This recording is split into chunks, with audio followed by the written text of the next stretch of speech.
All right, y'all, welcome to the Scott Horton Show. I'm the director of the Libertarian Institute, editorial director of antiwar.com, author of the book Fool's Errand, Time to End the War in Afghanistan, and the brand new Enough Already, Time to End the War on Terrorism. And I've recorded more than 5,500 interviews since 2003, almost all on foreign policy, and all available for you at scotthorton.org. You can sign up for the podcast feed there, and the full interview archive is also available at youtube.com/Scott Horton Show. All right, you guys, on the line, I've got Josh Rushing, and he made this great new documentary about Julian Assange and his persecution for Al Jazeera, the imprisonment of Julian Assange at aljazeera.com. Welcome to the show. How you doing? Thanks for having me, Scott. I'm happy to be here. Hey, so I just want to say before we start the show that last night I had the honor of hosting the Q&A after Julian Assange's father and brother debuted their movie at the Alamo Drafthouse here in Austin. And I got to meet both of them. And it's John and Gabriel Shipton. And the movie's called Ithaca. And I interviewed Gabriel on the show a couple weeks ago. And people can go, well, I guess you can't see it online yet. Soon you'll be able to, I guess. But it was great because John Shipton, Julian Assange's father, said that Julian says hi. And he remembered me. I doubted he probably remembered me. I interviewed him back in 2010 or something like that. And he said, oh, Julian says hi. And he was thrilled to know that I was going to be doing this with you tonight. And he told me you'd done more than 5,000 interviews. And then I'm like, wait a minute, 5,000. So in other words, he's listening to me in prison if he knows. I mean, it's almost at 6 now, but it's only been 5 for a couple of years. So that means that I wonder if he gets podcasts in there. I know he doesn't have the internet, but maybe his dad said maybe the lawyers bring him his favorite podcast or something like that. So Julian, if you're listening, we love you, man. And that's great. And anyway, there's a lot of people out here fighting for you, dude, including our guest today. So welcome to the show, Josh. How are you? Hey, I'm good, Scott. I'm good. Yeah, that's cool that you met Gabriel and John. They're really nice, aren't they? They're good people. Yeah, it was really a great time. It was really fantastic to see them, to see their movie and meet them, and to see, it is such an uphill battle what's going on legally here, but it is really heartening to see how many people do still care about this and are rallying around it. But anyway, so I would argue, as much as you can care about Julian Assange, that just if you believe in the power of the truth or facts, or that government should be transparent or held to account, this story is very much about a human being that's suffering under what I think a lot of people could argue government overreach, but it's also about issues that are much, much bigger, that affect everyone in the way that affect the way democracy can exist or not. All right. So look, to start here, let me ask you, what was it that made you decide to do this? Or did your editor decide for you? Maybe a little bit of both. Yeah. My executive producer, Layla Alarian, had an interest in the story for quite a while. And we were watching it thinking, okay, when they extradite Assange to the US, that'll be the time for us to do this story. And just as a way of backstory, my show Fault Lines, it's a kind of a documentary style investigative program on Al Jazeera English. And our job, really, our purview is to cover the US. We do a lot of international coverage, but it needs to tie back to the US because we've been in this larger picture of Al Jazeera English. There's a similar show out of Asia and out of Africa, right? And so we were kind of waiting for Assange to be brought, to the US, and we thought that'd be the time to look into this issue. But the more we followed it for literally years, we realized if waiting for the prosecution is kind of missing a big part of this story, because clearly what we're seeing is persecution before prosecution. I mean, he had been silenced. He's being held in the UK's harshest prison, Belmarsh. Originally, he was taken there on a charge of having missed a court date when he went into the embassy, 7-8 years ago? Well, longer than that now. he went there to miss the court date, basically, and claim political asylum. So when they carried him out of the embassy, they tried him for that and gave him like a 50-week sentence, which is the max sentence for that. So he's going on 4 years or over 4 years now in Belmarsh. He's over 3 years of that without a sentence. He's just simply being held while they figure out the extradition. Now, he could be held anywhere, but he's being held in their harshest prison. And so it occurred to us that if everyone's kind of waiting for like some kind of future prosecution in order to really look into like what's happening here, then the government in a way is winning without winning.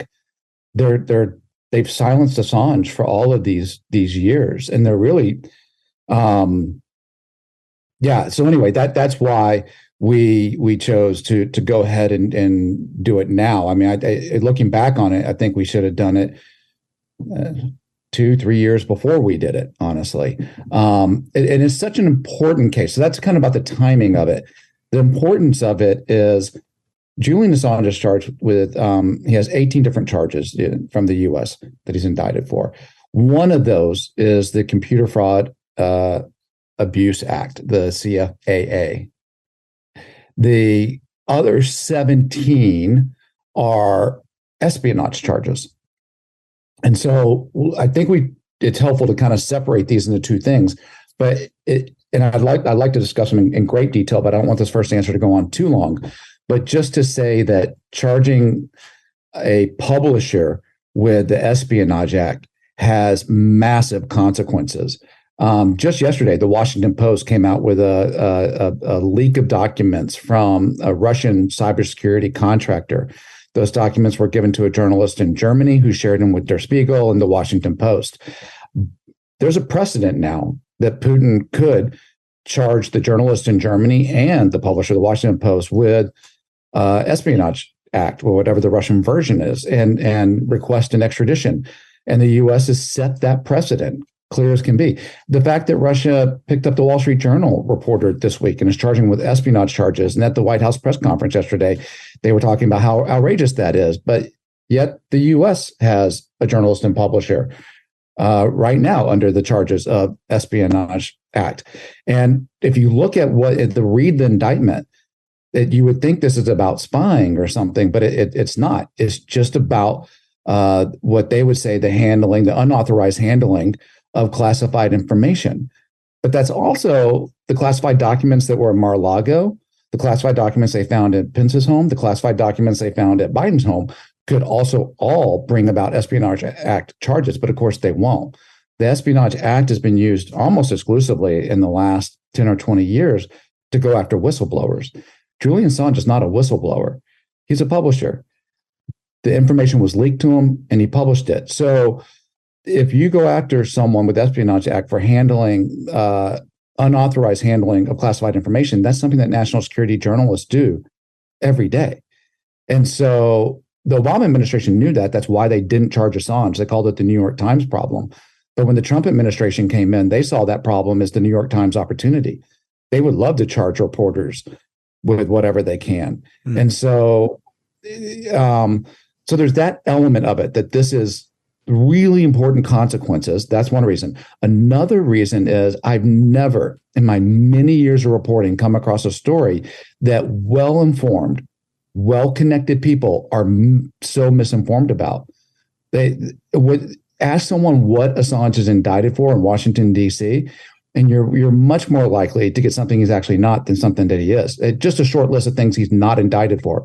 Anything to do with Trump, Russia, the DNC, Clinton, hacking into anything, sexual abuse, any crimes anywhere other than the U.S., and maybe most importantly, for publishing anything that wasn't true. The U.S. doesn't contend that WikiLeaks ever published anything that wasn't actually true. So what is he actually being indicted for? It was for the Chelsea Manning leak. That all these charges go back to that singular link, nothing to do with Vault 7, nothing to do with the CIA, nothing to do with spying. And for that leak that he's being charged for, no one hacked into anything. Manning had access, authorized access to that information. She downloaded it, she leaked it out. She wasn't authorized to distribute it or to leak it, but that's not hacking. That's leaking. And that could be considered whistleblowing, but it's not hacking. No one hacked into anything. The documents were leaked. WikiLeaks published them, and that's what all of these 18 charges are about. All right, so I want to go back, Josh, to something that you said there about all the Espionage Act charges, but then there's this other one under the Computer Fraud and Abuse Act, whichever it is. And so can you get more specific about that? Because I know that what you say is right, that there was no hacking. Manning did all of this, and the password that they were talking about was a side issue, a red herring type of a thing. But if I understand it right, though, this is sort of the crux of the government's case that Assange is not a publisher, but somehow had crossed the line into helping Manning break into the computers, which makes him null and void and not the same as a New York Times reporter who receives a leak and publishes it. If that's the case, then the way to move forward here, drop the Espionage Act charges, 17 of them. Those are the ones that carry 10 years each. So that's 170 years worth of a sentence. Let's set that aside. And let's talk about the CFAA charge, which carries a max of 5 years. Now, even they could come to an agreement here without him admitting guilt and without the government giving up their charges, that it's time served and walk away, because he's been in Belmarsh for 4 years. But if you look at the heart of the CFAA charge, I don't think they would win it in court. And I'll tell you why. What they have is there's a Jabber account where Manning is asking someone on the other side of that Jabber account, which is WikiLeaks, can you help me break a password so I can get in as an administrator into my computer rather than as the user that would identify her? And someone, we don't know who, on the other end of that Jabber account basically says, let me look into it. A couple of days later, it comes back and says, no luck. And that's it, man. That's what they have. That's it. And so, another important thing to understand is most of everything that Manning released to WikiLeaks had already been downloaded before that conversation even happened. So you have like, okay, did someone, we don't know who, but the government's alleging, Julian Assange, actually work on breaking into that computer, that government computer, with an administrator password? Or did they just say, let me see what I can do, so they could keep a source on the line for a few more days? And the whole point of getting in as an administrator wasn't even to access other information. It was to try to cover his tracks, her tracks, Chelsea Manning's tracks. And so that charge is such, like you said, a red herring. But even so, you're going to hold a guy in the harshest prison in the UK for 4 years while you talk about extraditing him for a charge that only goes to a maximum of 5 years anyway. Mm-hmm. Well, now, I mean, first of all, I just want to focus on how doubly fake that was, or triply fake. There's no proof it was Assange that Manning was even talking to. The password access help never came. And it was after the fact. I guess it's kind of quadruple after the fact, but and then the purpose then only was to try to cover up just some tradecraft. But again, the person on WikiLeaks side of the conversation never did anything along those lines anyway. So, but am I right though that then their espionage case against him kind of hinges upon that? Because that's where they're saying this is what made him cross a line and make him no longer a publisher, even though in fact many investigative reporters have, openly said that, boy, they badger the hell out of their sources sometimes. Get me more documents, get me more documents, by far crossing lines compared to what they're accusing him of here. But am I right that that's the technicality that they're trying to hang him with? I think that's a legal argument they're trying to make. Although if you read the indictment, and I would encourage your listeners to go on and read the indictment, it's online. The indictment for the CFAA is only 6 pages. It's a really quick and easy read. And you can also read the espionage indictments as well. Mm-hmm. But I have. It's been a couple of years, so I'm trying to refresh my memory here. But yeah, well, I just encourage everyone to do it, not just you. Because I've been at a number of panels in DC where experts on the stage are talking like they know what they're talking about, and they clearly have not read the indictment. This just happened at Georgetown University a few weeks ago. This expert is up there talking, saying, well, they indicted him because he was encouraging others to hack into computers. And it's like, what indictment did you read? It never says that anywhere. It's all specifically about this one case. And the equivalent is, let's say I was doing a story on like a white supremacist group, right? And I've got a source in there, and that source tells me, he's giving me information, and he says, hey, I think I can get more information. Can you help me gain access to this bank? I'm like, we need the money so we can keep going. And I said, yeah, let me think about that. Let me see what I can do, right? Let's keep talking in the meantime. And a few days later, I talked to the source. I'm like, yeah, no, look, I can't help you with the bank, but did you see any of this, right? I'm keeping a source on the line. Now, it would be as if they would then charge me for attempting to rob a bank. And it's like, that it just makes no sense.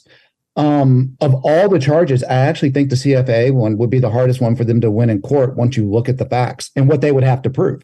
They would have to prove, one, there was Julian Assange on the other side of that Jabber account that multiple people had access to. That two, Assange did something to try to attempt to crack this password. Whether it was successful or not, he could be convicted just for attempting to. But as far as we know, there's no way to prove if they did anything with that information. All they did was come back and say, basically, no, that they weren't able to do it. So it is the flimsiest of charges. And what you really learn when you start looking into the Assange case is, without a doubt, and I can say this objectively as a reporter, persecution before prosecution.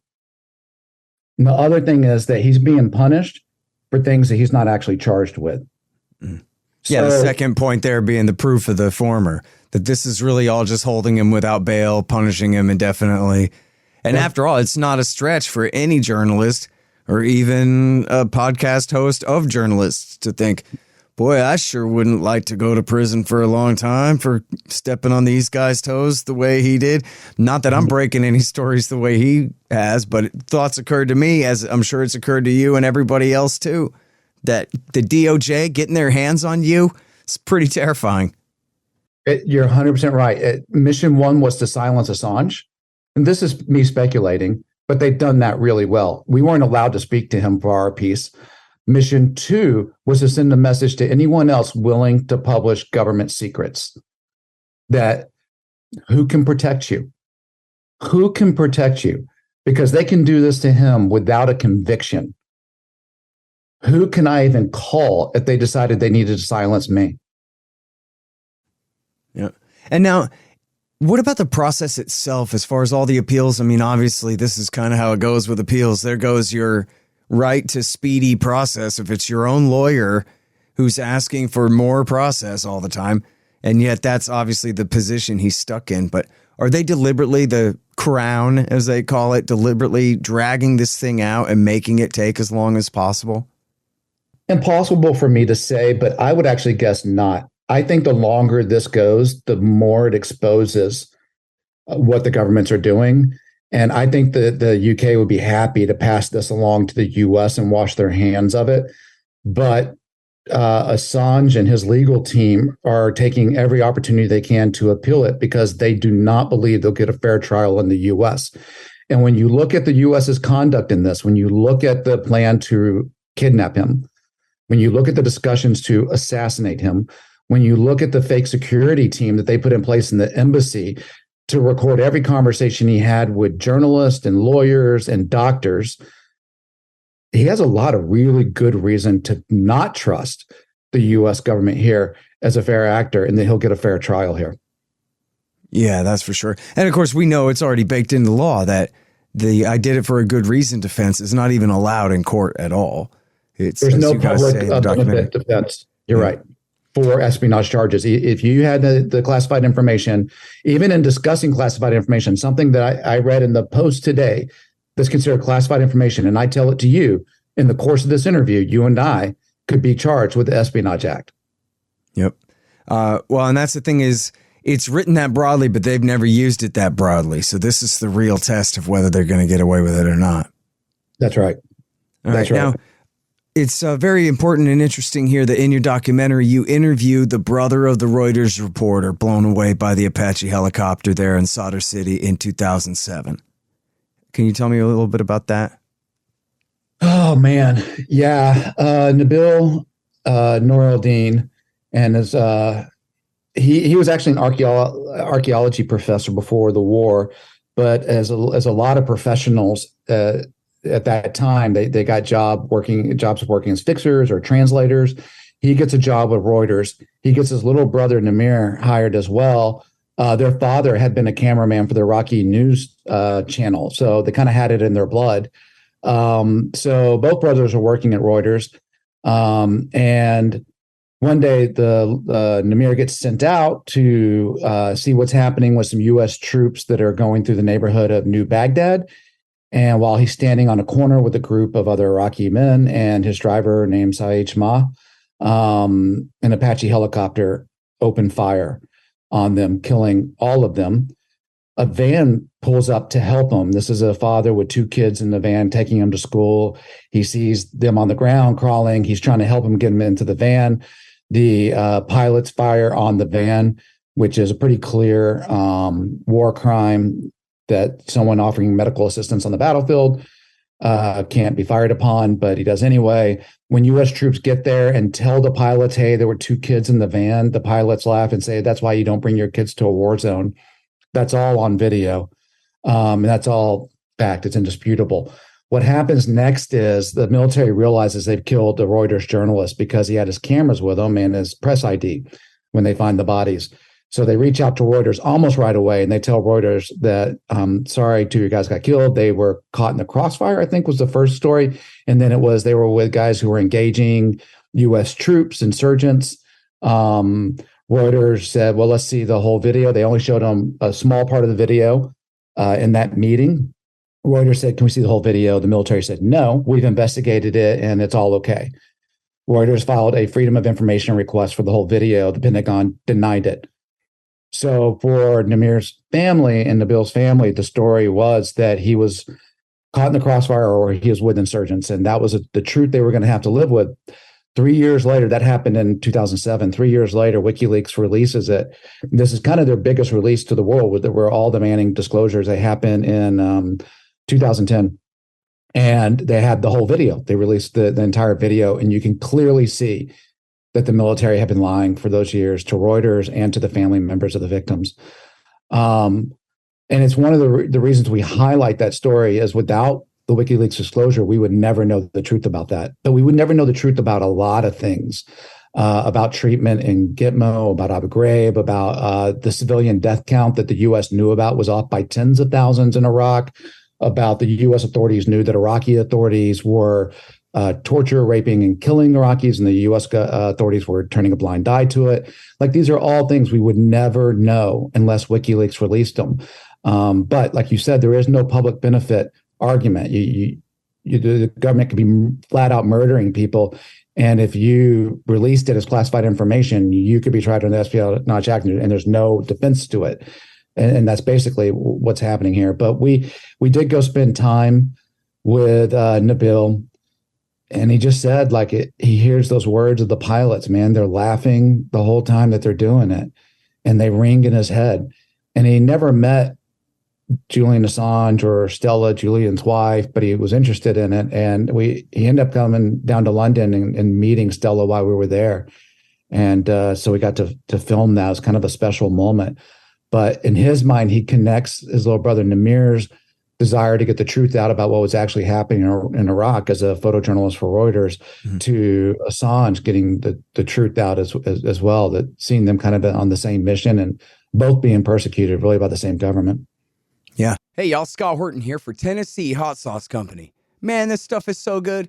They got all different flavors. Garlic habanero, honey habanero, pineapple habanero, poblano jalapeno, and the blood orange ghost. They're all so good, I swear. And for a limited time, Tennessee Hot Sauce Company is featuring official Scott Horton Hotter Than the Sun thermonuclear hot sauce. It's full of Carolina Reapers, scorpion peppers, Dr. Pepper, hydrogen isotopes, and all kinds of things that'll burn your tongue clean off. Seriously, it's really good. Get yourself a hot sauce subscription. Spend $40 or more and use promo code SCOTT to get a free bottle of Hotter Than the Sun hot sauce. That's tnhotsauceco.com. Hey, y'all got to check out these awesome busts of our hero, the great Ron Paul.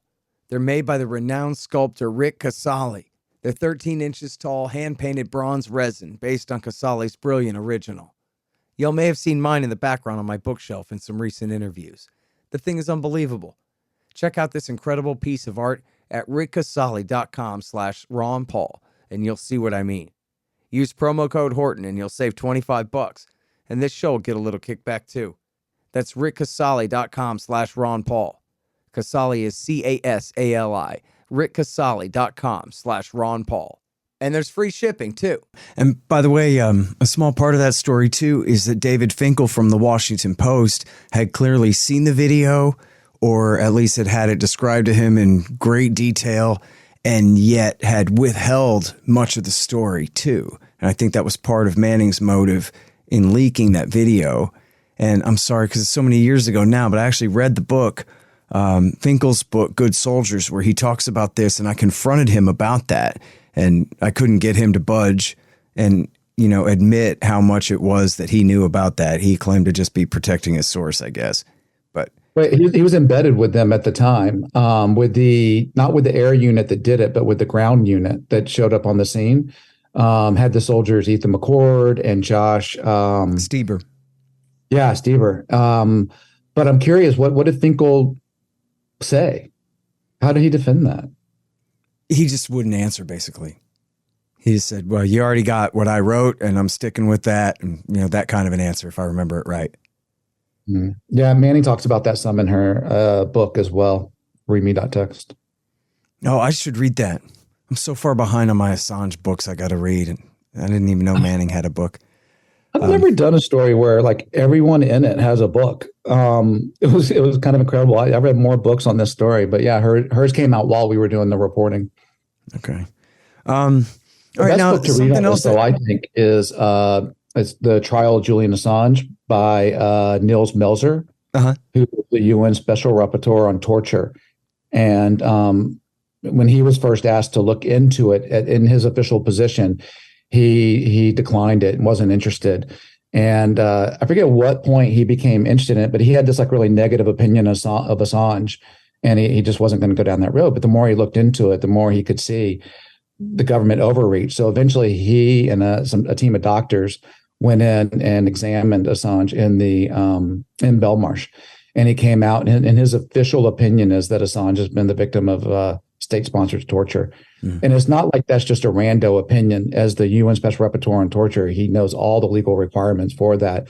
And it's really a detailed look into this entire case, particularly the Swedish charges. One of the interesting things, Scott, think about this. Think about how much you know about Assange. You probably didn't know that much about him before the Collateral Murder announcement. That's when the whole world kind of knows. Maybe you did, but most people didn't know that much about him until July 2010 when he makes the announcement at the National Press Club and shows Collateral Murder and the whole Manning disclosures. Only less than 3 weeks later, I think, is when the accusations come out in Sweden. And basically, he goes into some form of house arrest or another from that point on. So almost everything that the world knows about Assange happened when he was in some form of being detained. Well, I hadn't realized most people think that he was years later or something, but no, it was almost immediately on the back of it. 2 or 3 weeks of freedom he had between Collateral Murder and when the Swedish accusations come out. His partners are the New York Times, Guardian, Der Spiegel, El País, and Le Monde. These are not alternative media sources. These are the biggest newspapers in 5 different countries. And so he's brought in by mainstream media, and they published the information that he got.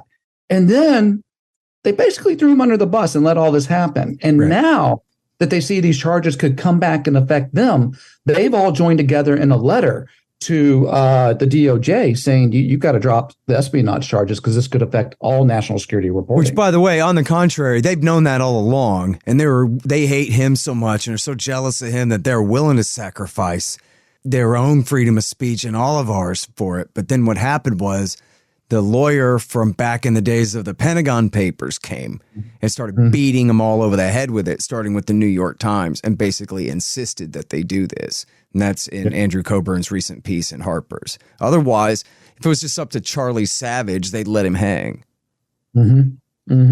One last thing. Incredible. Can you please elaborate? Because this is such an important part of the story. And you got a great interview with Zach Dorfman from Yahoo News here.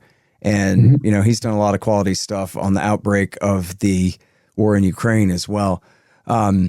Can you talk a little bit about what he, and I guess that was the same, he was on the team with Isikoff and all them when they reported, or was it Isikoff at all that reported this story? Mike Isikoff and Sean Naylor were on that same story. Okay, so go ahead and give us the dirt on this, because this is almost unbelievable, but not. My favorite line from Dorfman is, so he's talking about in 2017, Assange is still at the Ecuadorian embassy in London, and it's leaked to him the CIA hacking tools known as Vault 7, and WikiLeaks publishes them. And Vault 7 was how the CIA could spy on people using their smartphones or smart TVs, like get into any device, basically, to spy on people. And Pompeo was furious because the CIA had been kind of watching all these other leaks and this would never happen to them. And when it happened to them, it was a massive embarrassment. And so my favorite line from Dorfman in our piece, and you can find our piece on YouTube, The Imprisonment of Julian Assange, is Dorfman says, that's when things got Shakespearean. And the way he basically explains it, and for them to publish this, Yahoo News, they really had to source this story. And then, just because what I'm going to tell you sounds so outrageous, you have to wonder if it's true. Pompeo later basically confirms it. Because on a Megyn Kelly interview, Pompeo said parts of it are true, and the officers they spoke to should be charged with giving state secrets. Well, you can only charge someone if they gave actual real estate secrets. You can't do it if they gave fake information. There's no charges for that. So he basically validates this and verifies it. But as the story goes from Dorfman is Pompeo was so pissed, he wanted options. And he said, don't worry about the lawyers. Give me the art of the possible.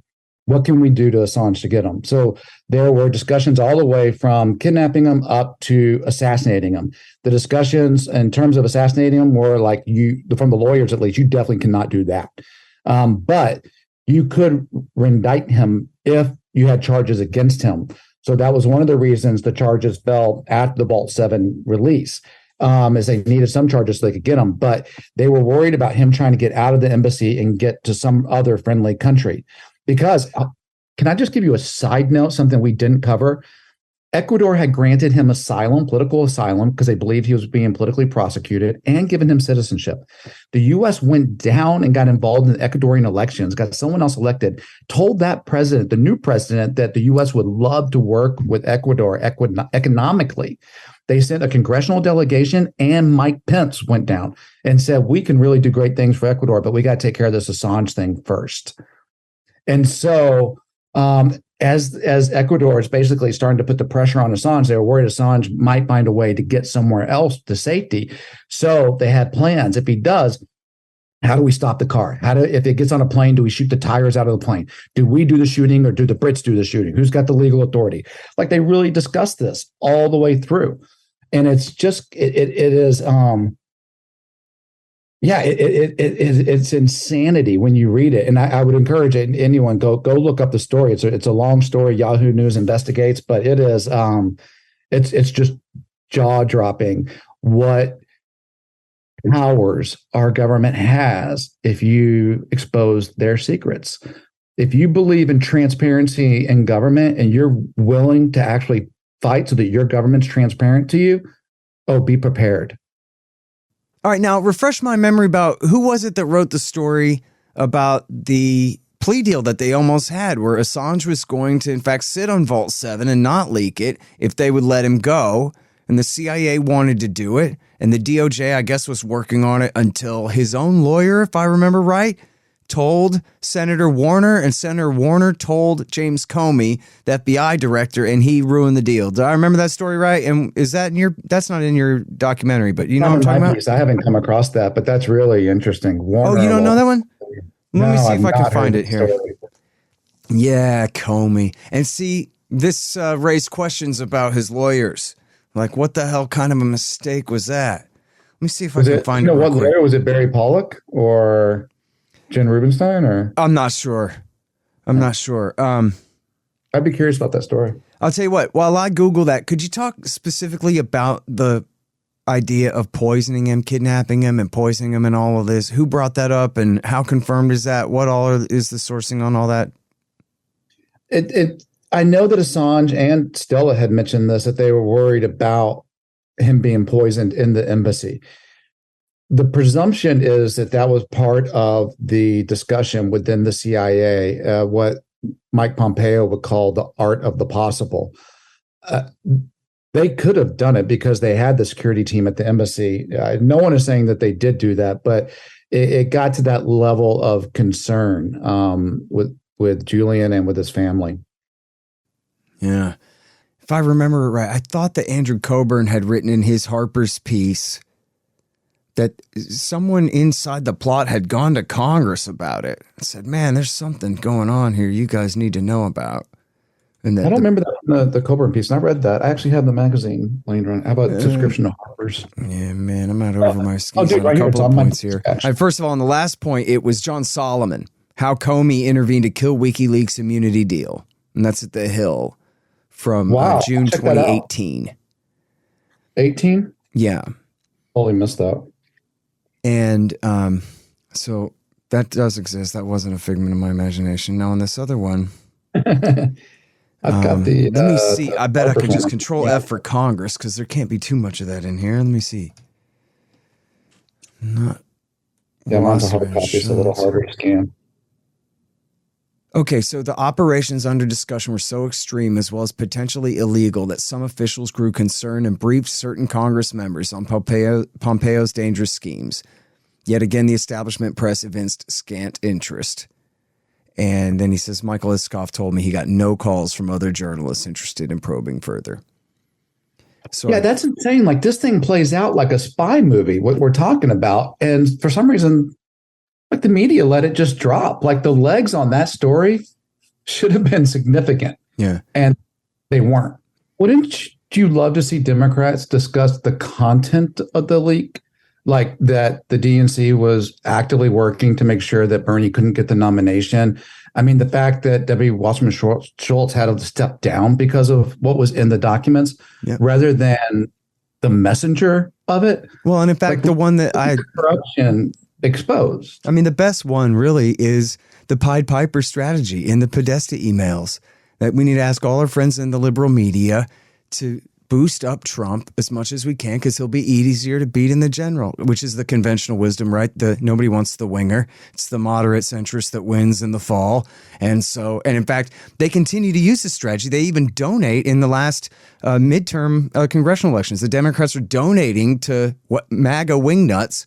And I guess I read that in many cases it worked, and the Democrat won in the general. It was the same strategy they were using there, but cheaters never win, or I guess sometimes they do, but in this case, Scott, it brings up the idea, though, of shooting the messenger if you don't like the message. And if you look back, we were talking a minute ago about what happened in Iraq.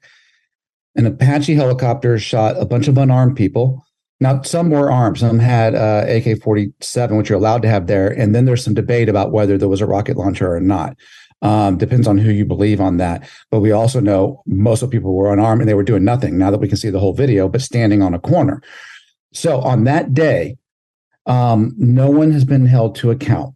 Not the people who pulled the trigger, not the people who approved the shooting, not the people who investigated and cleared it, not the people who lied to Reuters about it and then covered it up by denying the FOIA request. None of those people have faced any sort of justice or account. The only people to face justice for that day, more than 20 people killed, are the two people that let us know it happened, Chelsea Manning and Julian Assange. The only two people to face justice for that day. Yep. And you know what? I'm sorry I have to. That it has to be brought up that they were fighting the Shiites, who they fought the whole war for, but they decided on this anti-Iran propaganda campaign in 2007 to take the fight to Muqtada al-Sadr, who was fully 1/3 of the United Iraqi Alliance that the whole war was fought to put in power. And they did this for no reason whatsoever. Yeah. So my background actually is I was a Marine officer, and I was at Central Command under General Tommy Franks during the invasion. And I was one of the people they put on air to help sell the war.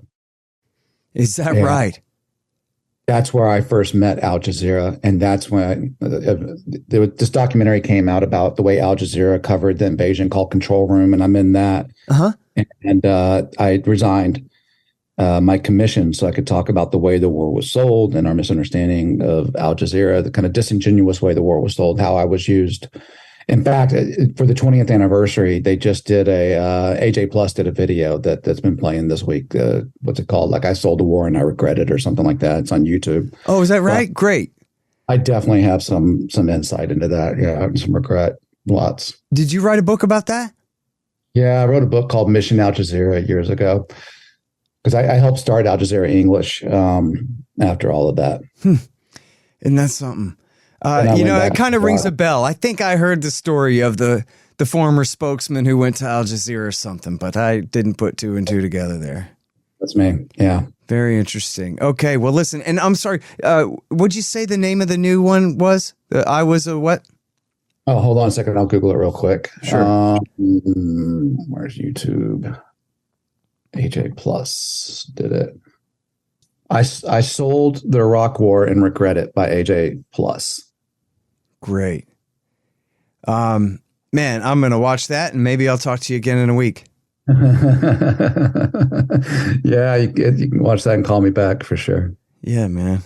Okay, listen, thank you so much for your time on the show and for your attention to this issue. I mean, people, I think somebody says it in your documentary, or maybe I heard this last night. You know, there's a symbol, there's a movement, there's a website, there's all these things. But we're talking about a real human man locked in a cage. And as his dad, stipulated last night, because I wanted to make sure of this, he's still locked up 23 hours a day. Supermax conditions here on this just complete, unbelievably, on the fourth month, going into the fourth month of 2023 here, that this is still going on. This is so damned unfair and just absolutely must be addressed. And I don't know what role public pressure can play on the margin, but it's got to be something, and we got to do whatever we can. Can I tell you, Scott, one of the reasons I'm so adamant about people referring to Assange as a hacker is that's one of the reasons they used to keep him in solitary so long, because we have to be scared of what he could do if he could get to a computer. But anyone who calls him a hacker, challenge him. Name one thing Julian Assange hacked. To do it, you have to go back to when he was like 17 years old in Australia, and it was like the local phone system. He didn't hack any of the stuff. He's publishing stuff, including Vault 7. The CIA analyst who leaked that is now in prison for leaking it to him. This was stuff that's leaked to him and that he published as a publisher. Right. You can't tell me one thing that he hacked. But by calling me a hacker, and I've interviewed other hackers to get special treatment because the criminal justice system is scared of what they can do. So they get especially harsh treatment within prisons if they're a hacker. You can't let them use the phone because they might be able to do something. They've just watched too many movies, right? Where a guy with a hoodie at a computer terminal can control the stoplights and can turn off the power and can do whatever he wants, right? Like that Bruce Willis movie. There was I did an interview, a guy named Kevin Mitnick is his name. And he was one of the original hackers ever arrested. He used to do the phone hacking where you dialed in tones and it could do something, right? And in court, they cited the movie War Games with Matthew Broderick and starting a nuclear war from a home computer as why he couldn't be given phone privileges and had to be kept in solitary while awaiting trial because of a movie. Well, you see, the internet is a series of tubes, and Matthew Broderick can start a nuclear war from his house. Yeah. And the Chinese are in my Wi-Fi. I learned that this week too.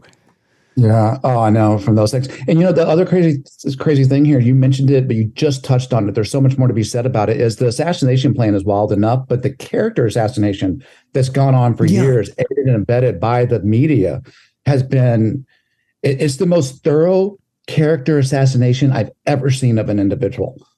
What they've done with Assange. One of the most important things I would say about this entire case is if you can't report about government malfeasance because it might anger them, even the worst of government malfeasance, war crimes, because you have to worry about that government coming after you, right? Then what's the point of journalism? If journalism can't report about government malfeasance, what's the point of journalism? And I would challenge you here. Show me a robust democracy that doesn't have robust journalism. So if you're really going to like neuter journalism, then what you're really doing is neutering democracy at the end of the day. And that's why I think this case should matter to everyone. Check it out, everybody. It's at Al Jazeera, The Imprisonment of Julian Assange by Josh Rushing. Thanks a lot. Yeah. Thank you, Scott. The Scott Horton Show, Anti-War Radio, can be heard on KPFK 90.7 FM in LA, APSradio.com, antiwar.com, scotthorton.org, and libertarianinstitute.org.